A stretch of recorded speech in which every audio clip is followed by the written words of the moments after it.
These women are seeking the truth. Their husbands are heroes of Romania's December '89 revolution, which toppled the communist system. They are heroes, but they are dead, and 20 years later their widows don't know why they were killed and by whom. This woman's husband was a driver for Romania's television station. He died on the 23rd of December. I don't know who killed him, and the majority are like me. Many of the estimated 1,100 people who died in December '89 are buried here at the Heroes of the Revolution Cemetery in Bucharest. But Nicolae Ceausescu says her husband's death was in vain. This is my husband's coat with bullet holes. My husband died on the 24th of December. He was a taxi driver. On the 21st, 22nd, when the revolution started, he took part in the demonstrations. On the 24th, he was on duty and went to ask an army unit for help because he'd heard that terrorists wanted to steal taxis. This military group body searched him down to his shirt and then started shooting. I don't know why. Even today, I don't know why. The guilty is still free. After the 22nd, we don't know who gave the order to shoot people. Of all the Warsaw Pact countries to experience the collapse of the Iron Curtain in the fall of '89, Romania's revolution was the bloodiest and the most mysterious. In December, Romania was still controlled by the communist dictator Nicolae Ceausescu, who'd been in power for over 2 decades. Earlier that month, in Timișoara, protesters took to the streets to protect a dissident priest. The army opened fire, demonstrations continued, and on the 21st of December, Ceausescu called for a mass rally in Bucharest to unite the people. The masses turned against him, so did the military. Ceausescu fled.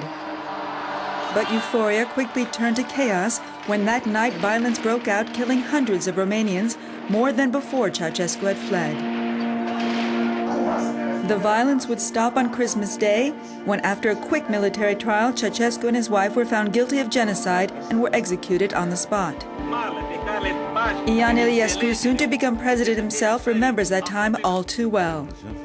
He had long since fallen out of favor with Ceausescu, and on December 22nd, he and other former communists founded the National Salvation Front. Iliescu signed a decree which led to the ruler's court-martial. But 20 years later, Iliescu defends the execution. The trial was necessary to put an end to people's fear. There had been this terrorist diversion that had started during the evening of the 22nd. There was this idea that perhaps it's a group of people closely linked to Ceausescu who had the idea of organizing a trial as fast as possible under improvised conditions. But the decision was a political decision. This movement, which had terrorized everybody, must be liquidated. And it was a correct decision. We saw on the second day after the trial and the execution all this provocation terminated. Teodor Maras is not so convinced. He blames Iliescu and his supporters for creating a diversion to seize power. In September, he went on a hunger strike after filing a complaint with the European Court of Human Rights against Romania to release secret files he claims have the answers to the December bloodshed. His strike lasted 72 days. Everything which is in these cupboards is recovered from the Prosecutor General, who does not want to finalize these cases. In 80% of them, the hand that claimed each victim of the revolution is known.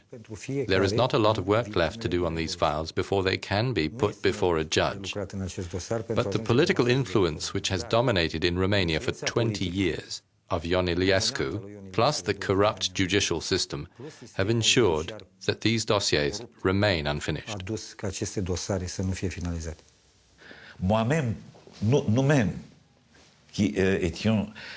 Myself, we who were there the evening of the 22nd at Central Committee headquarters, we were the object of this terrorist action. We worked in a state of siege, organized by these Ceausescu people. Therefore, we ourselves, there were colleagues dying around us. Therefore, why must we answer this question? Our response was to liquidate the person responsible for all that. The person responsible was Ceausescu and his people. Revolution, popular uprising, or a coup d'etat organized by Iliescu with support from Moscow. 20 years later, the debate is still emotional. Mircea Dinescu was under house arrest when Ceausescu fled. He was one of the first to announce on national television the end of the dictator's regime. In Romania, a strange miracle occurred, but a miracle, even if it did go on for 3 days. Suddenly, it was announced on television, communism is finished. Romania was filled with 5 million communists. The miracle takes 3 days, right? They all change color, they adapt. It wasn't a coup d'etat by Iliescu and the army. It was a people's revolt, but one that wasn't organized. Since there was no one to take power, it went to the activists in the second echelon.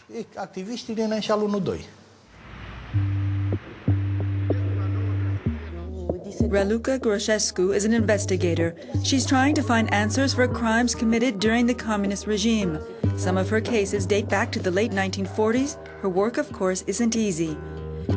But she says even the cases involving the deaths during the December '89 revolution will be hard to bring to trial. Already there have been 2 trials focusing on the violence following the 22nd of December.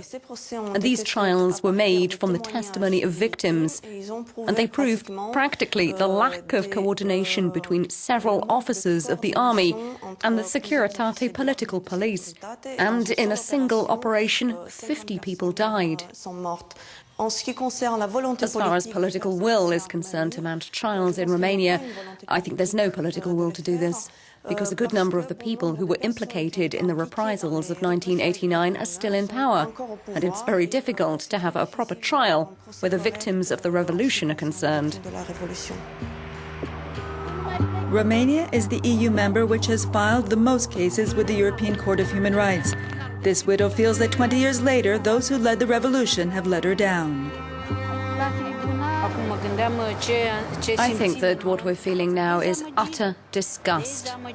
I can accept that there was a price that had to be paid, that we made a sacrifice, that our children were sacrificed, that we sacrificed our husbands for a better society.